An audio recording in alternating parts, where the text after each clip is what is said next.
mucaa kana naman baay'ee ishee dinqisiifadhuudha.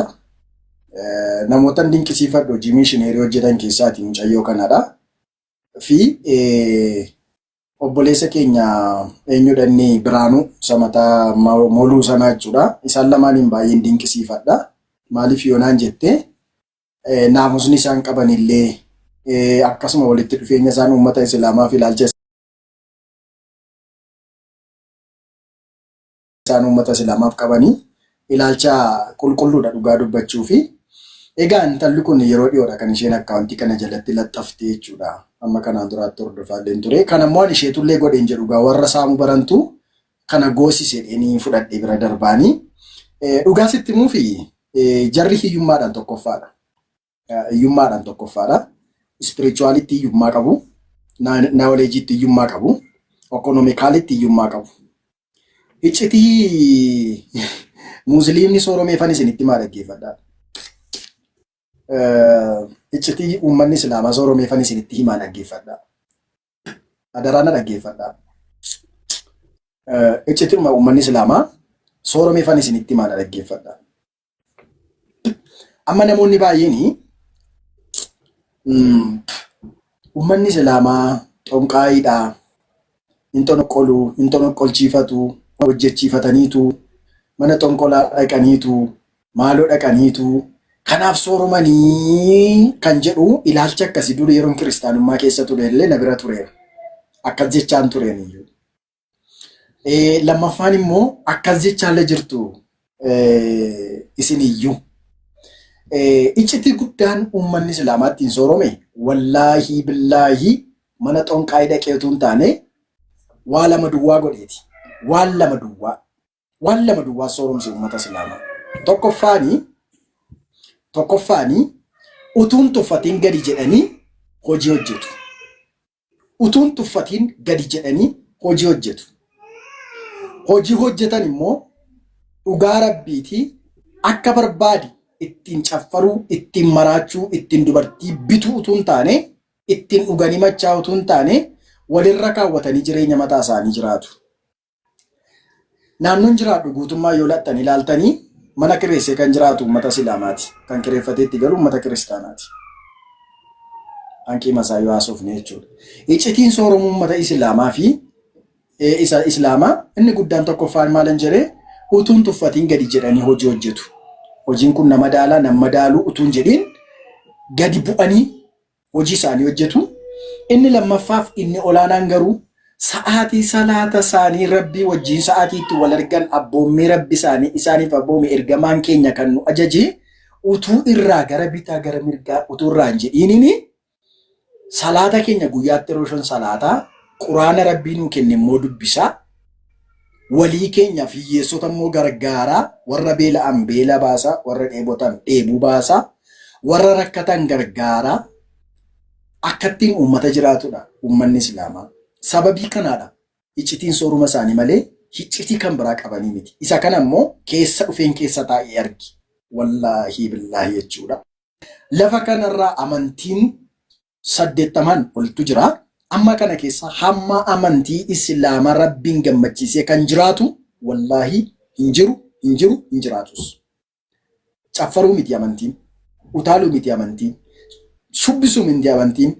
Amantiin dhugaa kan rabbi biratti jaallatamu haadha hiyyeessaa gaafa gargaartu, kan beela'e beela gaafa baastu, kan dheebote dheebuu gaafa baastu, rabbi keetiif immoo dhaqxee waan rabbi sirraa barbaadu mana rabbiitiif gaafa laattu,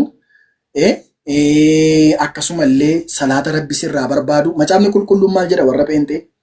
Tiguun tsalliweedha. Maal jechuudha akkas jechuun utuu addaan hin kutiin itti fufaati maal godhaadha haayider kadhadhaadha. Mallattoon yookaan iccitiin hiyyoomuu warra pheenxee keenyaa inni guddaan immoo kukkutanii kadhatu malee itti fufanii kadhatani. Itti fufaa kadhadhaa kan jedhu macaafa qulqulluu ta'eyyama yookaan gaafa dhukkubsatan kadhatu yookaan gaafa hojii dhaban kadhatu yookaan gaafa nama wajjin wal lolan kadhatu yookaan gaafa dhimtee kadhatu irraan kan hafe itti fufanii akkasii namaan deebisu. Namallee eebbisu. Uummata Islaamaa yoo argite mana isaanii cufanii sa'aatiin salaataa ga'eennaan hojii isaanii cufanii fiigu. Ani iyyuu fiiguu jammareera. Galanni rabbiif haa ta'u. Sii galee dhiqatanii qulleessanii harka isaanii cubbuu isaanii maaloo isaanii rabbitti mataa garaa qulqulluudhaan rabbitti fuula rabbitti dhiyaatanii hiccitiin sooromuu saba kana isa kanadha. Kan ammoo keessa dhufeen argee alhamdulillahi rabbil aalamiin keessaa dambaasin achumatti na ajjeesu rabbi. Addi ati haga islaamummaatti dhufte ayyaana tokkolleen kabajnee ayyaana muslimaa ayyaana tokkolleen dhaqabne takkaayyuun kabajne. Amma dura ayyaanni ummata muslimaa ayyaana meeqatti beeytaati? Arafaa duwwaattan beekan. Ayyaana lama duwwaadhaami ayyaana Eid al-Adhaa fi Eid al-Fitr ayyaana waggaatti ayyaana lama qofa. Lama qofa.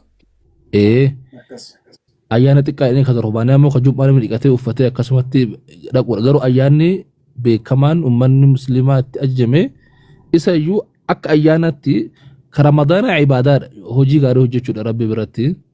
Innillee ayyaanni ummata islaamaa ka ummanni islaamaa qaluun nyaachuun daggasuun itti ajajame tokkoo fi tokko Arafaa qofa.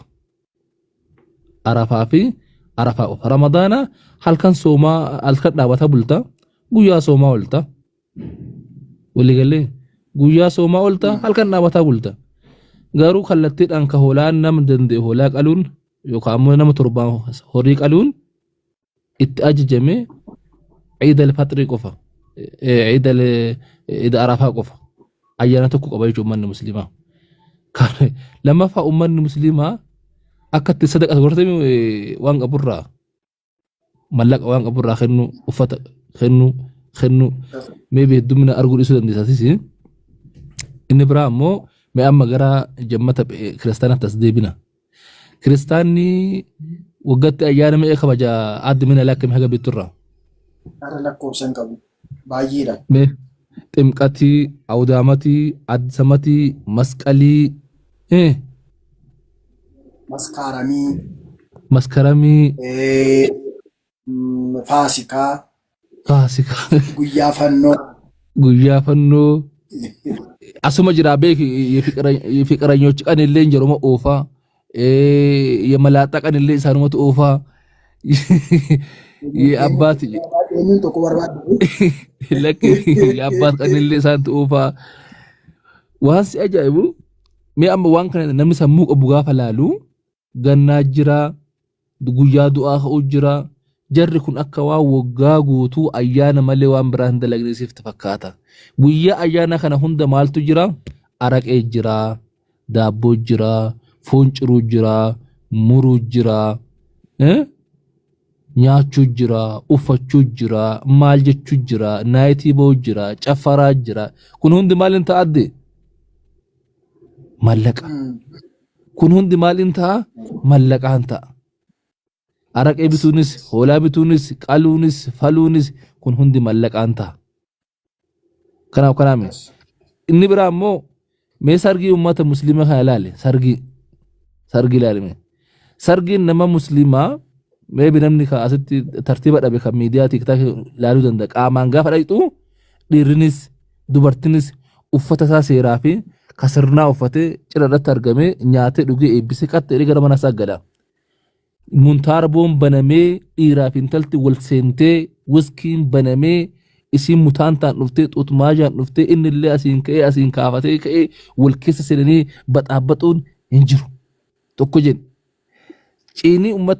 ciini sargiin nama muslimaa tartiiba qaba, adaba qaba, akkaataa adeemsaa qaba. Jarri kiristaanaa laakiin daarii fi daangaa isaa hin beektu guddaaf xiqqaa wal seenee dhugee machaa'ee abbaa namuma rabbi nagaa baasa achi keessaa baha tartiibni hin jiru. Ciffaraan torbaan guutuudha. Kun hundi maaliin ta'a? Mallaqaan ta'a. Sana qofaa miti. Mee gaafa guyyaa du'aa laale guyyaa namni du'e ummanni islaamaa kullu nafsin dhaa'iqatul mawti kulliin ilma namaa yookaan kulliin wanti lubbuu hundi du'a dhandhamtee waan beekuuf eenyu boru addisuun akka du'u addisuun akka boru haydarduu marti keenya wal beeyna.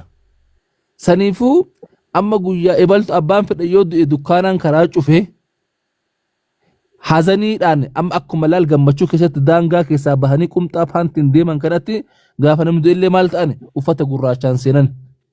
Gaddi qeessaniin bahu torbaan tokko torbaan lama haga arbaallee samaaniyaallee jedhanii qalan dukkaanaan bitama maaliin jedhama namni namummatti hin deebu haga gaddi keessaa bootti wanni hundi daarii hin qabu siqilee daangaa hin qabu namni muslimaa galgala dunaan wallaahi ganama dhiqanii sa'a jaarratti dhaawwadan abbaa fedhe yoo ta'e abbaa fedhe abbuma fedhe yoo ta'e saniifi kun hundi maaliin ta'a mallaqaan ta'a wanni hundi tartiiba waan hin qabneef birriin eeshaan keessa teessiree birriin keessa taa'uu hin danda'u kanaaf ni hiyyoomatu kanaaf xiqqaan fi guddaan jiraallee arra Yesuus gooftaadha Yesuus himaxaal jennaan akkaawuntii maxxanfate wannaa gubbatti tiiktookii gubbatti feesbuukii gubbatti awaash baankii nigdi baankii abisiniyaa hidhee waatsaappii kaa'ee itti nagaabbazuuf immoo maaliif akkaawuntii irratti birrii sassaabula akkana gaaffii natti ta'ama.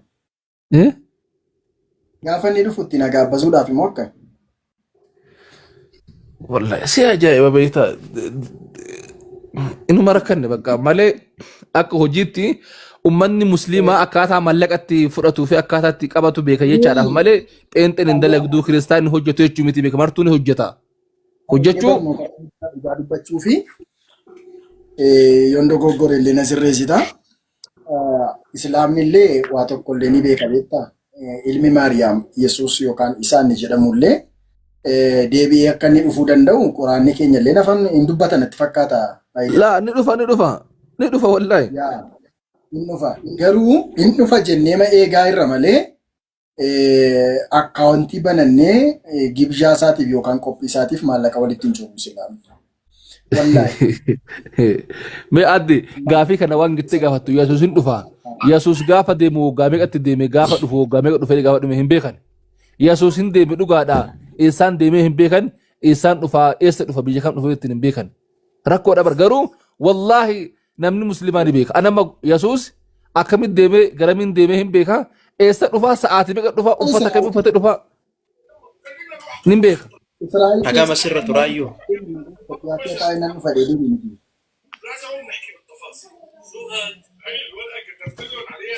Maal jedhee? Laa wanni haasawuma keessan keessa haasawa bareedaa haasoftanii baqa sammuu namaatitti taqriiba haasawa dhiyaatuu danda'u akka fedha yoo itti haasawan.